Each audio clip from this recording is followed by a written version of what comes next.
na tayo! Hala! Si Bebang! Tulog pa! Ang lakas umilik! Bebang! Yuho! Tanghali na! Gumising ka na dyan! Grabe! Ang sarap ng tulog ni Bebang! Ayaw niyang magising! Para siyang sleeping beauty! Alam ko na! May naisip ako! Para lalong kumanda si Bebang, may kukunin ako sa bahay! 1 hour later. Bebang! Ano? Gising ka na ba? Hala! Tulog pa rin siya! Tamang-tama! May make-upan ko siya! Habang tulog, may dala ko ditong pulba, lipstick, foundation! Sisimulan ko na! Bebang! Huwag kang gumalaw! Pagagandahin kita! Ano kayong una kong lalagay sa kanya? Ay, ito na lang! Pulbo! Eto na yung pulba! Lalagyan ko yung pisngi niya! Sa noo niya! Sa baba niya! Lahat lalagyan ko! Ay! Parang hindi ba pantay? Lalagyan ko pa!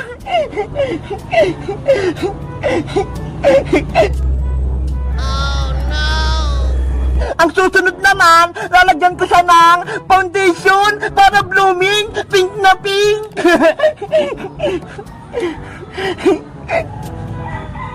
Grabe! Pagising ni Bebang, panigurado, matutuwa siya. Sa kabila naman. Ayan! Perfect na! Sa tingin mo, Big Bird, maganda na ba si Bebang? Huwag mong gawin yan, Princess! Magalit si Bebang! Hindi yan! Magtiwala ka lang sa akin! Magaling kaya ako mag-makeup! Bahala ka nga dyan! Basta pinagsabihan kita, ha? Ay, ito! Lipstick naman yung ilalagay ko! Kulay red! Para bumagi kay Bebang!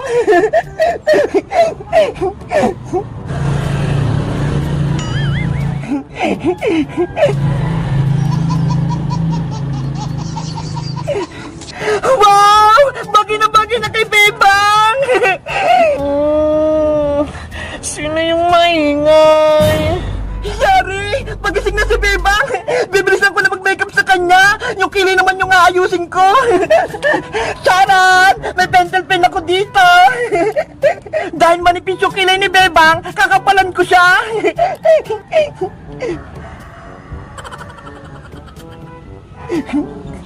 Sa kabila naman! Oh no! Ayan! Tapos na ako! Napaganda ko na sa Sleeping Beauty! Si Bebang pala! Ba't niyo ba ako ginugulo?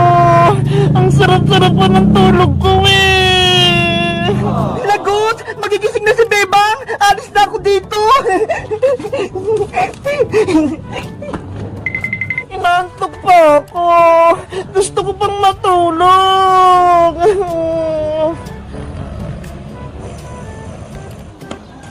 Ay, aba! May tent doon ah!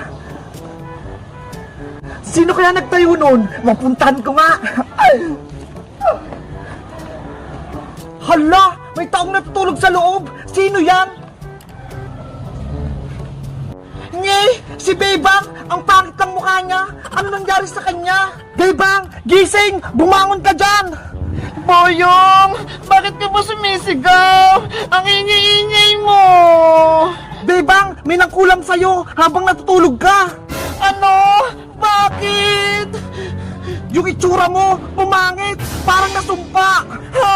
Wala naman nangyari sa mukha ko ah! Ganun pa din! Tignan mo rito sa salamin oh! Oh! Akin na yung salamin! Ah! Ano nangyari sa mukha ko? Ang pangit ko na! Mga kumbruha! Sabi ko sa'yo eh, nakulam ka ng mangkukulam. Paano ba yan? Hindi na yan magagamot. Ano nangyari sa mukha ko? Ang pangit-pangit ko na. Paano ba ito matatanggal? Bebang! Tara na sa school! Papasok na tayo! Iska! Hoy! maligno ka! Anong ginagawa mo dyan? Nasa si Bebang! Hindi ako maligno, Iska! Ako talaga si Bebang! Tignan mo! Bebang! Ano nangyari sa itsura mo? Bakit nag-iba? Kasi natulog ako kahapon dito sa tent. Pagising ko, ganito na yung mukha ko. Sabi ni Boyong, nakulam daw ako. Paano na yan? May pasok pa tayo sa school. Malilate na tayo. Hindi mo na ako papasok sa school, Iska. Baka pag nakita nila tong mukha ko, lulukoyin lang nila ako. Naku, hindi ka pwedeng mag-absent, Bebang. May exam pa tayo kay teacher. Ayokong pumasok kung ganito yung mukha ko. Nahiya ko. Diba? Sabi mo, Bebang, nakulam ka. Ipagamutan natin yan kay Mang Kepwing sa albularyo para bumalik ka sa dati. Sige, tawagin mo si Mang Kepwing para maalis niya tong mukha ko. Wait ka lang dyan, ha. Pupuntahan ko lang dun sa bahay niya. Ano ba nangyari sa mukha ko?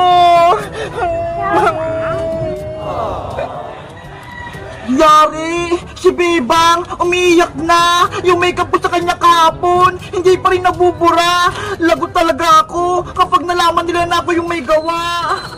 Bebang! Anis ka! Nahanap mo na ba si Mang Kepwing? Wala siya sa bahay nila eh! Umalis daw! Pumunta sa palengke! Paano na yan? Hindi na ako gagaling! Yung itsura ko! Ang pangit-pangit na! Tahan na, Bebang! Huwag ka nang umiyak! Bebang! Iska! May problema ba kayo? Princess! Si Bebang! Kinulam siya! Kaya siya pumangit! Patingin! Ito oh! Tignan mo, Princess! Ay, si Bebang! Ang pangit! Hoy, Princess! Bakit pinagtatunan mo si Bebang? Nang problema na nga siya eh! Tapos tumatawa ka pa? Eh kasi naman, Iska! Nakakatuwa yung itsura niya eh! Princess! Niloloko mo ba ako? Bebang! May sasabihin ako sa'yo! Ano yun, Big Bird?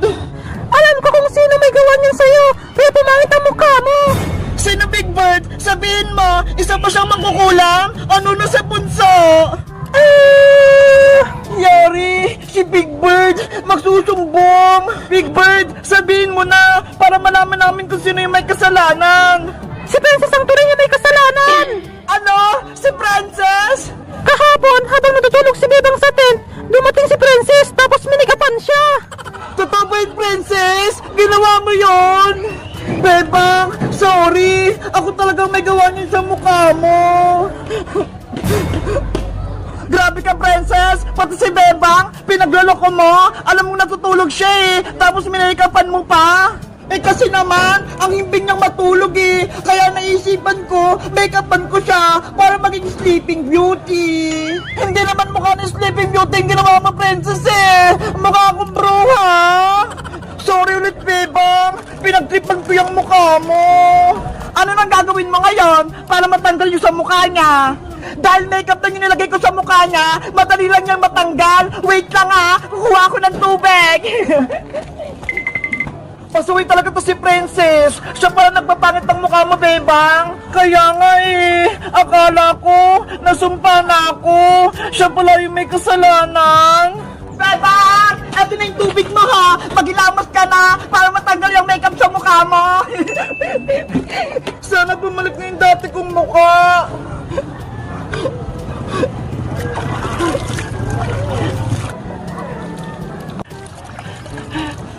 Ano, Princess? Iska? Wala na ba?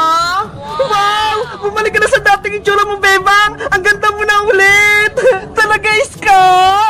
Sabi ko sa'yo, mabilis lang niya matanggal, Bebang eh! Ikaw, Princess, may kasalanan ka sa akin! Ikaw naman yung mamake-upan ko! Iska, peram ko ng pentel pen mo! Eto, Bebang! Lagot ka ngayon, Princess! Dadrawingan ka mukha mo! Bebang! Ayoko! Oh, no! Hi, Princess! Bumalik ka dito! Nanay! Si Bebang! Hinahapon ako! Oh, no! Bebang ko! Nasaan ka na ba? Umuwi ka na! may sakit yung nanay mo. Nanay Sitang, ano nangyari sa'yo? Okay lang ba kayo? Bebang anak, ikaw na ba yan? Hindi po ako si Bebang, ako po si Kokowa, ang bago niyong anak. Akala ko, si Bebang na. Kokowa, kailangan ko yung anak ko. May sakit ako. Nanay Sitang, may sakit po kayo? Mainit po ang pakiramdam nyo. Ano pong kailangan yung gamot? Gusto kong makita si Bebang Kokowa. Hanapin mo siya. Nagmamakaawa ko sa'yo. Nandito naman po ako, Nanay Sitang. Huwag nyo na pong hanapin si Bebang. Kailangan ko si Bebang Kokowa. Pawin mo na siya. Hanapin mo. Siya lang magpapagaling sa akin. Sige po, Nanay Sitang. Hahanapin ko po si Bebang. Pauuwiin ko po siya dito. Salamat, Kokowa. Miss na miss ko na talaga yung anak ko. Okay po. Lalabas lang po ako para hanapin siya. Kawawa naman si Nanay Sitang, may sakit siya, pero si Bebang ang hinahanap niya, hindi ako, ayaw niya sa akin. Gagawa ako ng paraan para akong mani ni Aling Sitang, gagayahin ko ang itsura ni Bebang. Ayan! Ako na si Bebang! Kamukha ko na siya! Gaya-gaya kayo, buhok niya, pati damit niya, panigurado, matutuwa sa akin si Aling Sitang, si Nanay Sitang pala. Sana mapaniwala ko siyang ako si Bebang, hindi si Kokowa. Ay, saglit lang pala, kukuha ko ng pagkain at gamot ni Aling Sitang para matuwa siya sa akin. Ay, ito, may mga prutas, kukunin ko to. Apple, lemon, tsaka itong mga mais. Ito pa, gamot sa ubo. Nanay Sitang! Yuhu! Bebang anak, ikaw na ba yan? Nanay ko! Bebang anak, ikaw nga! Mabuti naman nakauwi ka na! Sabi po kasi ni Kokowa, hinahanap niyo ako, kaya umuwi na po ako dito sa bahay natin. Ang bait talaga ni Kokowa, hinahanap ka niya, nasa na siya? Nay, may sakit daw po kayo, sabi ni Kokowa. Sumama yung pakiramdam ko, Bebang, nung nawala ka, kaya nang hina yung katawan ko. Huwag na po kayo mag-alala, Nay. Hindi na po ako alis dito. Ito nga po, dinalaan ko po kayo ng pagkain, pati itong gamot. Salamat, Bebang. Ang bait mo talaga. Pinagandaan mo pa ako ng pagkain. Magpagaling po kayo, Nay, para masaya na ulit po kayo. Bebang, saan ka ba galing? Bakit hindi ka umuwi dito ng ilang linggo? Hinahanap-hanap kita. Doon po kay Princess, pati kay Iska, nakipaglaro po. Hindi ka malang umuwi dito sa bahay natin. Namimiss kita eh. Sorry po, Nay, kung naging pasaway po ako. Hayaan niyo po, hindi na po ako alis dito sa bahay. Akala ko, iniwan mo na ako. Si Kokowa lang yung kasama ko dito sa bahay. Kaya malungkot ako. Hindi ako masaya sa kanya kasi robot lang siya. Hindi robot si Kokowa, Nanay Sitang. Tao din siya. Galit ka ba, Bebang, sa nasabi ko? Tukol kay Kokowa? Magpahinga na po kayo, Nanay Sitang. Lalabas na ako. Anong nangyari kay Bebang? Nagalit siya. Yung sinabi ko robot si Kokowa. Sa tingin nyo guys, anong mali kay Bebang? Mag-comment lang kayo. Bye-bye!